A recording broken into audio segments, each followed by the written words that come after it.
ఎందుకంటే blood percentage పర్ఫెక్ట్గా ఉంటే మెదడుకు ఆక్సిజన్ బ్లడ్ ద్వారా అందిద్ది. అది తగ్గిపోయినప్పుడు మైండ్ పనిచేయదు. అందుకే రక్తం బాగా తగ్గిన వాళ్ళు పిచ్చి పిచ్చిగా మాట్లాడతారు. కొంతమందికి జ్వరం వచ్చి ఒక వారం 10 రోజులు 15 రోజులు తిండి తినలేదనుకో, బ్లడ్ పర్సంటేజ్ తగ్గిద్దప్పుడు పిచ్చి పిచ్చిగా మాట్లాడతారు. అప్పుడు ఫ్యామిలీ టెన్షన్ పడతారు. ఏందో తిక్కలుగా మాట్లాడుతున్నాడండి, పిచ్చి పిచ్చిగా మాట్లాడదు. బ్రెయిన్కి బ్లడ్ అందక. శరీరంలో ఏ అవయవానికైనా బ్లడ్ శక్తిని ఇస్తుంది, ఆక్సిజన్ కూడా ఇస్తుంది. బాడీ మొత్తం రక్త సరఫరా అనేది సమృద్ధిగా జరగాలంటే ముందు బ్లడ్ పర్సంటేజ్ పర్ఫెక్ట్గా ఉండాలి.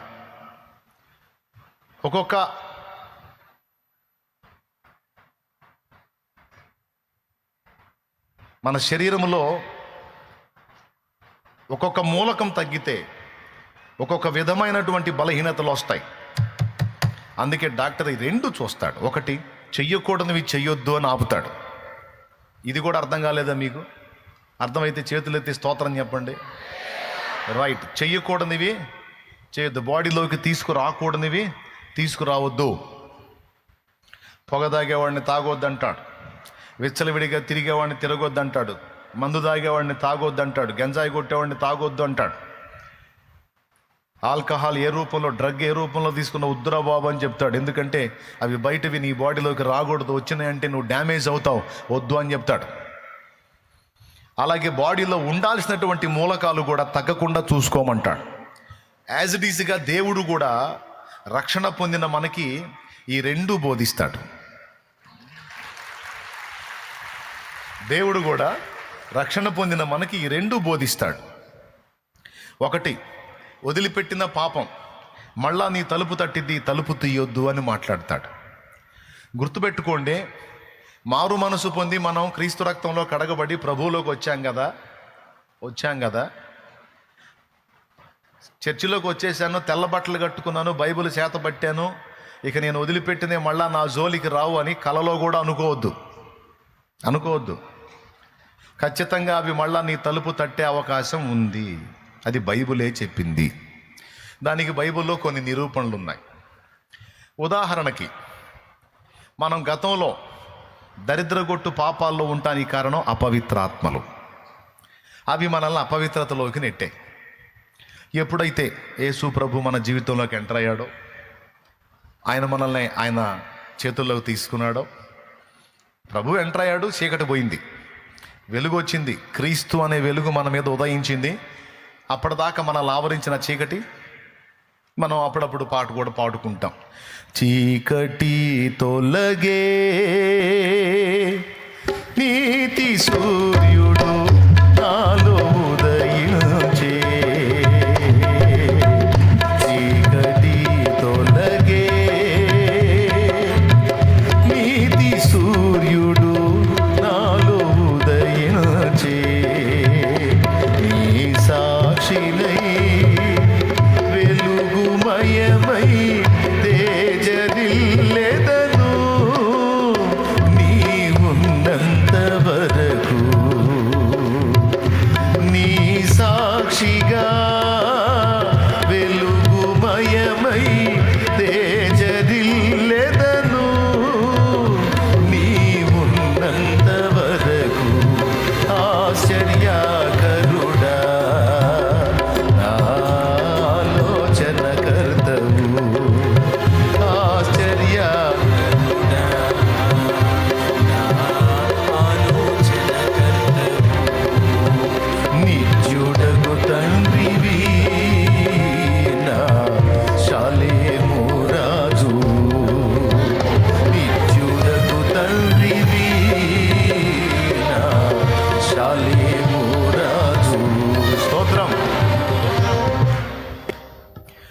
యేసు అనే జీవపు వెలుగు ఎప్పుడైతే మన బ్రతుకుల్లోకి వచ్చేసిందో, అప్పటిదాకా మనల్ని చిన్నప్పటి నుంచి వెంటాడి వేటాడి శోధించి వేధించినటువంటి అపవిత్ర ఆత్మలు వెళ్ళిపోయినాయి. దరిద్రం వదిలిపోయింది. అమ్మయ్యా అని ఊపిరి పీల్చుకున్నాం. ఇప్పుడు మనస్సాక్షి పనిచేస్తుంది, మైండ్ కొద్ది లైన్లోకి వచ్చింది, బ్రతుకు అర్థం తెలిసింది, జీవితపు విలువలు తెలిసినాయి, సాధించాల్సినవి ఏంటో తెలిసింది, బతకాల్సింది ఎవరి కోసమో తెలిసింది, ఆనుకోవాల్సింది ఎవరి మీదనో తెలిసింది, అన్నీ అర్థమైనాయి. ఇదంతా చీకటి పోయేసరికి ఆ జీవపు వెలుగు వచ్చేసరికి మనకి మ్యాటర్ అర్థమైంది, ఆనందం. ఇప్పుడు వెళ్ళిపోయిన చీకటి అంటే వదిలిపెట్టిన అపవిత్రాత్మలో శాశ్వతంగా మనల్ని వదిలిపెట్టి వెళ్తాయా, మళ్ళీ వచ్చే ఛాన్స్ ఉందా అంటే బైబిల్ చెప్పింది అవి మళ్ళా వచ్చే ఛాన్స్ ఉంది. మత్తయి సువార్త 12వ అధ్యాయంలోను, లూకా సువార్త 11వ అధ్యాయంలోను చాలా స్పష్టంగా ఈ విషయాలు రాసున్నాయి. అపవిత్రాత్మ ఒక మనుషుని వదిలిపోయిన తరువాత అది నీరు లేని చోట్లెల్లా తిరుగుచు దానికి విశ్రాంతి దొరకనందున నేను విడిచి వచ్చిన నా ఇంటికి తిరిగి వెళ్ళుదును అనుకొని ఆ ఇంటి దగ్గరకు వెళ్ళి అది ఊడ్చి అమర్చి ఉన్నట్టు చూచి దానికంటే చెడ్డవైన మరి 7 దయ్యములను వెంటబెట్టుకొని వచ్చి ఆ ఇంట కాపురం ఉండునని బైబిల్ గ్రంథంలో 2 చోట్ల స్పష్టంగా రాసుంది. లూకా 11లోను మత్తయి 12లోను 2 చోట్ల ఈ అంశం రాస్తుంది. దీని అర్థం ఏంటంటే పాపాన్ని మనం వదిలిపెట్టిన అది మనల్ని వదిలిపెట్టకుండా వెంటాడిద్ది. ఎందుకంటే పాపము ఒక వ్యక్తితో పోల్చబడింది. ఆదికాండం 4వ అధ్యాయంలో సత్క్రియ చేయని ఎడల వాకిట పాపం పొంచి ఉంటుంది అని రాస్తుంది. మీరు చూడగలిగితే పాపాన్ని గురించి ఒక వ్యక్తిని గురించి మాట్లాడినట్టు మాట్లాడాడు. 4వ అధ్యాయం 7వ వచనం ఉంటుంది. సత్క్రియ చేయని ఎడల వాకిట పాపం పొంచి ఉండునో, నీ మీద దానికి వాంఛ కలుగును, నీవు దాన్ని ఏలుదు అంటే దాంతో కలిసిపోతావురా బాబు, కలుసుకుంటావని. సత్క్రియ చేయకుండా, మనం చేయాల్సినవి చేయకుండా ఖాళీ పీలీగా ఉంటే పాపం ఎక్కడో కాదు, పక్క బజార్లోనో పక్క వీధిలోనో కాదు, నీ ఇంటి వాకిటి దగ్గరికి వచ్చేసి ఉంటుంది. అంటే చాలా చేరువలోకి వచ్చిద్ది, చాలా దగ్గరలోకి వచ్చిద్ది అని. అంటే గడప దగ్గర కాచుకుంటుంది అని మాట్లాడాడు. ఎంతమందికి అర్థమైంది? ఏంటిది కాచుకునేది? పామా పాపమా? పాపం అంటే తలుపు దగ్గరకు వచ్చిద్ది. అలాగే సంఖ్యాకాండంలో అంటాడు, మీ పాపము మిమ్మును పట్టుకొనును అంటాడు. పాపం పట్టుకోవటం ఏంటి? అదేమన్నా వ్యక్తే? కానీ వ్యక్తిని గురించి మాట్లాడినట్టే మాట్లాడుతున్నాడు. పాపం ఒక వ్యక్తి కాకపోయినా పాపమును మన లోపలికి జొప్పించేటువంటి అపవిత్రాత్మలు ఉన్నాయి. అవి మనల్ని అపవిత్రతలోకి లాక్కెళ్తాయి. వాటికి సంధి ఇవ్వకూడదు, మనం మెలకువగా ఉండాలని బైబిల్ గ్రంథం అనేక చోట్ల ప్రస్తావించింది. మీ విరోధి అయిన అపవాది గర్జించు సింహం వల్ల ఎవరిని మృంగుదునా అని వెదకుచూ తిరుగుచున్నాడు. నిబ్బరమైన బుద్ధి గలవారై మెలకువగా ఉండుడి. 1 పేతురు పత్రిక 5వ అధ్యాయము 8వ వచనం. అక్కడ కూడా చూడండి ఎంత స్పష్టంగా చెప్పాడో. మీ విరోధి అయిన అపవాది గర్జించు సింహము వల్ల ఎవరిని మృంగుదునా అని వెదకుచూ తిరుగుచున్నాడు. నిబ్బరమైన బుద్ధి గలవారై మెలకువగా ఉండుడి అని చెప్పాడు.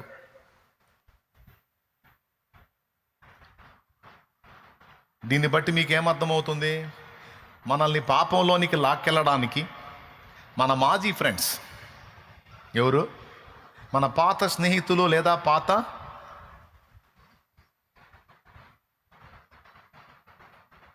అనుబంధాలు తలుపు తడతాయి. వాటికి సంధి ఇవ్వకూడదు. అన్న ఎప్పటిదాకా తడతాయి? నేను చెబుతున్నా, నువ్వు ఈ భూమి మీద నుంచి తీయబడ్డదాకా నీ తలుపు తడతానే ఉంటాయి. రెండవది, అవి తలుపు తడితే తీయటానికి సపోర్ట్ చేసే ఒక దరిద్రుడు మన దగ్గరే ఉన్నాడు. వాడే శరీరం గాడు. ఎవడాడు? శరీరం, మన శరీరం. కాబట్టి మనల్ని వదిలిపెట్టినటువంటి ఈ చీకటి వెళ్ళిపోయింది, ఇక మళ్ళా రాదు అని నువ్వు అనుకోవటానికి లేదు, ఏమరుపాటుగా ఉండటానికి లేదు.